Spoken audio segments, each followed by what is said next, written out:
तो जब भी हम घर बनवाते हैं तो आपको पता है कि उसमें बीम, कॉलम और जो आपका स्लैब, छत जो होती है, उसमें सरिया लगता है। ठीक है, अब सरिया जब खरीदने जाते हो तो आपको डिसाइड करना होता है कि हम कौन सी कंपनी का ख़रीदें। तो कंपनी बहुत ज़्यादा मैटर नहीं करना है यहाँ पर, बस आप ये सोचो कि हम कौन से ग्रेड का सरिया खरीदेंगे, मतलब हमारी बिल्डिंग के लिए कौन सी ग्रेड का सरिया उचित होगा, मीन्स अच्छा होगा। तो वही मैं आज आपको बताऊंगा कि आपको कम पैसे में इकोनॉमिकल तरीके में आप कैसे सेलेक्ट कर सकते हो कि आपके घर के लिए कौन सा सरिया जो है या कौन सी ग्रेड का सरिया जो है अच्छा होगा। ठीक है ना, तो आप लगातार हमारे साथ बने रहिए, वीडियो को थोड़ा सा भी स्किप मत करिएगा। आज मैं आपको बहुत अच्छी जानकारी देने वाला हूं, तो चलिए स्टार्ट करते हैं।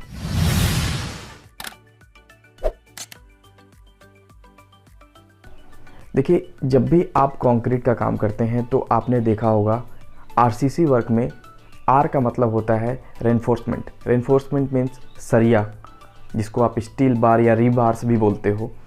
कि बहुत सारे लोग कंफ्यूज होते हैं कि हमको किस कंपनी का जो है सरिया ख़रीदना चाहिए। ठीक है ना, तो इसमें ज़्यादा कन्फ्यूजन की कोई बात ही नहीं है, क्योंकि ये जो काम है किस कंपनी से ख़रीदना चाहिए ये हमारा काम ईजी कर देती है हमारी गवर्नमेंट। वो कैसे? देखिए, गवर्नमेंट ने कुछ गाइडलाइंस दी हुई हैं जो कि हमारा BIS, bureau of Indian standard जो अथॉरिटी है, वो क्या करती है, इन सारे जो सीमेंट कंपनीज़ होती हैं या जो सरिया बनाने वाली कंपनीज़ होती हैं, जैसे काफ़ी सारी कंपनीज़ हैं, ठीक है ना, उनको कुछ गाइडलाइंस बताई हैं कि आप ऐसे ऐसे मटेरियल्स, मतलब आप कौन सा स्टील यूज करोगे, उसमें कितना कार्बन कंटेंट होगा, कितना सल्फ़र कंटेंट होगा, कितना फास्फोरस होगा, ये सारे कंटेंट जो है प्री डिसाइड हैं। कौन सी ग्रेड की स्टील बार्स के लिए आपको कौन सा कंस्टिट्यूएंट कितना डालना है, वो उसमें ऑलरेडी गवर्नमेंट ने डिसाइड कर दिया है। अब ये सारी कंपनीज करती क्या है कि ये जो प्री डिसाइडेड जो फार्मूला है, एक तरीके से आप कह सकते हो, इन्हीं फार्मूलों का यूज़ करके वो स्टील मीन्स सरिया बनाती हैं, स्टील रेनफोर्समेंट। ठीक है, तो मैंने पिछले ही वीडियो में आप लोग को ये कंफर्म कर दिया था कि जब भी आप जो है किसी कंपनी का सीमेंट खरीदने वाले होते हो तो आप केवल उस कंपनी पर ISI मार्क्ड देखिए। अगर वो कंपनी ISI मार्क्ड होगी तो उस कंपनी के बैग पर, सीमेंट के बैग पर ISI मार्क होगा। सिमिलरली सेम टू सेम जब भी आप कोई सरिया खरीदोगे तो उसमें आप ध्यान से देखिएगा कि वहाँ पर ISI मार्क्ड होगा, ठीक है ना, ISO मार्क्ड होगा, ठीक है, और कितनी ग्रेड की सरिया है, स्टील बार्स हैं या रीबार्स जो बोलते हो आप, ठीक है, उस पर वो लिखा हुआ होता है। ठीक है, तो कंपनी बहुत ज़्यादा मैटर नहीं करती है, बस मैटर क्या करता है कि आप अपने घर में कौन से ग्रेड का सरिया यूज करोगे, मतलब ग्रेड ऑफ रेनफोर्समेंट। यहाँ पर बात कर लेते हैं कि चलिए कंपनी तो बाद की बात हो गई, पहले हम डिसाइड करेंगे कि हमको कौन सी ग्रेड का सरिया ख़रीदना है। ठीक है, वैसे तो आपको बहुत सारे ग्रेड के सरिया मिलेंगी मार्केट में, ठीक है, लेकिन उनमें से आपके घर के लिए कौन सा अच्छा होगा, चलिए आज मैं इसी के बारे में आपको बताने वाला हूँ। और यहाँ इस वीडियो में मैं जो भी बात करूँगा वो अपने मन से मैं नहीं बता रहा हूँ आपको, ठीक है ना। इंडिया का जो IS कोड है, ठीक है ना, फॉर एनफोर्समेंट, जिसका मैं अगर आपको बताना चाहूँ IS 1786/2008, जिसका लिंक जो है मैं डिस्क्रिप्शन बॉक्स में दे दूँगा, उसका PDF आप देख सकते हो और अच्छे से समझ सकते हो। तो उसी PDF के थ्रू मैं आपको यहाँ पर समझाने वाला हूँ कि आपके घर के लिए कौन सा ग्रेड का सरिया आप यूज करोगे।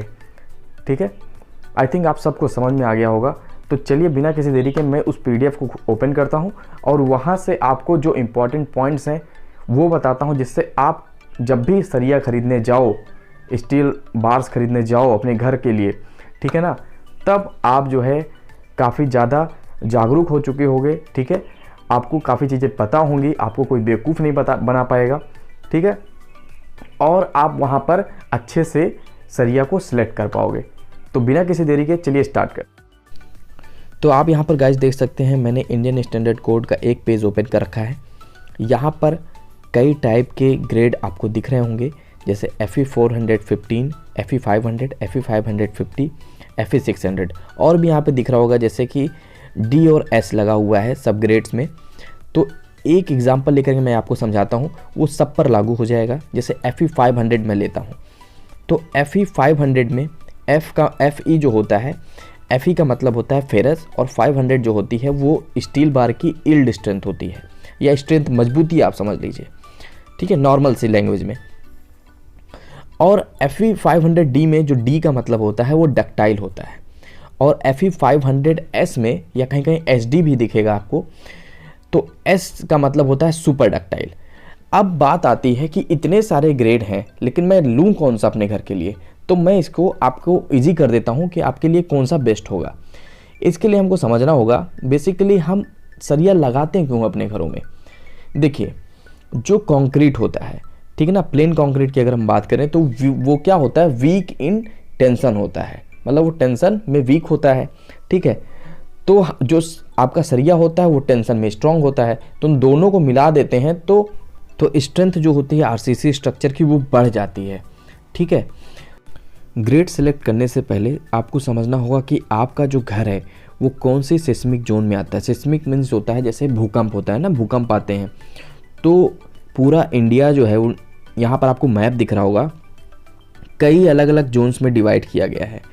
जैसे zone 2, zone 3, zone 4, zone 5। Zone 2 ऐसा जोन है जहाँ पर लो रिस्क जोन है, बहुत ज़्यादा नहीं आते हैं भूकंप वहाँ पर, ठीक है। और उसी तरीके से जोन 5 में वेरी हाई रिस्क जोन है, आता ही रहता है भूकंप, ठीक है ना, और अच्छी इंटेंसिटी पर आता है। अब यहाँ पर हम बात करते हैं, अगर हम FE 500 की बात करें तो FE 500 जो है आप जोन 2 में यूज कर सकते हो, ठीक है, यहाँ तक कि जोन 3 में भी यूज कर सकते हो। बस आपको देखना है कि आपका जो सिटी है वो कौन से जोन में आता है, ठीक है। और FE 500D अगर हम बात करते हैं तो FE 500D जो है आप जोन 4 में यूज कर सकते हो, क्योंकि उसमें लचक होगी। और FE 500S जो है सुपर डक्टाइल, जिसकी मैं अभी बात कर रहा था, उसको आप जोन 5 में यूज करिए, क्योंकि वो और भी ज़्यादा इलोंगेशन होगा उसमें, मीन्स और भी ज़्यादा लचक होगी। मतलब जब भी भूकंप आएगा तो बिल्डिंग आपकी जो है उस सरिया के साथ बंधी रहेगी, मीन्स कंक्रीट उसके साथ अच्छे से बॉन्ड बनाए रखेगा, ठीक है। तो इस पेज में आपको दिख रहा होगा कि जो अलग अलग ग्रेड की सरिया होते हैं उसमें कार्बन, सल्फर, फास्फोरस और सल्फर एंड फास्फोरस कितना परसेंटेज पड़ता है, ठीक है। तो ये IS कोड में दिया हुआ है, इसको आप डाउनलोड कर सकते हैं या स्क्रीनशॉट लेकर के इसको आप पढ़ सकते हैं, ठीक है। अब जाते जाते मैं आपको ये बात क्लियर करते जा रहा हूँ, अगर एक नॉर्मल सा घर आप बनवा रहे हो जहाँ पर बहुत ज़्यादा भूकंप नहीं आता है, बहुत दिनों बाद कभी एक बार आ जाता है, तो आप जो है FE 500 यूज करिए। नहीं तो आप बहुत ज़्यादा यूज करना है तो आप FE 500D यूज करिए। देखिए, बहुत अच्छे ग्रेड लेने का भी कोई फ़ायदा नहीं है, आपका पैसा ही जाने वाला है उसमें। और हम इकोनॉमिकल तरीके से बात करते हैं तो आप FE 500 या FE 500D दोनों में से कोई एक अपने घर के लिए सिलेक्ट कर सकते हो, ठीक है। और अभी भी आपको थोड़ा भी कन्फ्यूजन हो या समझ में कुछ ना आ रहा हो तो आप कमेंट कीजिए, मैं कमेंट का रिप्लाई ज़रूर देता हूँ, आप देख सकते हैं। और मैं जो भी वीडियो बनाता हूँ आपकी कमेंट्स जो आते हैं उसी पर मैं वीडियो बनाता हूँ, ठीक है। तो आप कमेंट करिए, मैं उस पर आपको आंसर दे दूँगा। वीडियो अगर अच्छा लगा हो तो ज़रूर लाइक करके जाइएगा, चैनल सब्सक्राइब नहीं किया हो तो सब्सक्राइब कर लीजिए, और शेयर भी कर सकते हैं अपने दोस्तों के साथ, ठीक है। Thanks for watching.